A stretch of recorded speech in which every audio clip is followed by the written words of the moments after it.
Ciao a tutti da Mirko, oggi vediamo come fissare i moduli digitali negli EV300D. Questo tutorial è valido sia per il sistema Walksnail che quello HD0, in quanto gli agganci sono uguali. Come possiamo notare, gli EV300D non hanno la ventola esterna che può essere usata per fissare il mount. In ogni caso comunque possiamo aiutarci con questa fessura che è quella dello strap per la testa.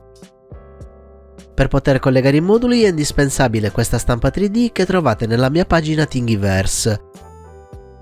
Per quanto riguarda il materiale di stampa è obbligatorio il TPU, non fatelo in PLA o altri materiali rigidi perché non va bene. Come TPU io ho usato quello blu Amazon, sia per questa stampa che quelle che sto facendo ultimamente, e devo dire di essermi trovato piuttosto bene. Se cercate un TPU di buona qualità io vi consiglio di provarlo, vi lascio il link in descrizione.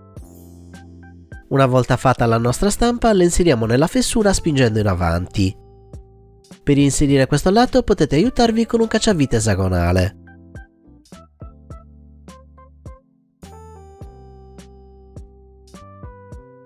Per infilarla bisogna fare un po' di forza, ma una volta sistemata rimane molto ferma. Per conferire maggiore stabilità al modulo aggiungiamo del velcro sugli occhiali.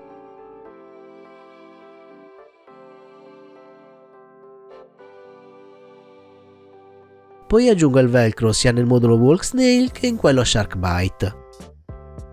A questo punto non mi rimane che montare il tutto. Perfetto, una volta sistemato il modulo devo dire che il risultato è molto soddisfacente. Per concludere vediamo come attivare l'ingresso HDMI su questi occhiali. Per iniziare spingiamo a destra questo joystick per qualche secondo.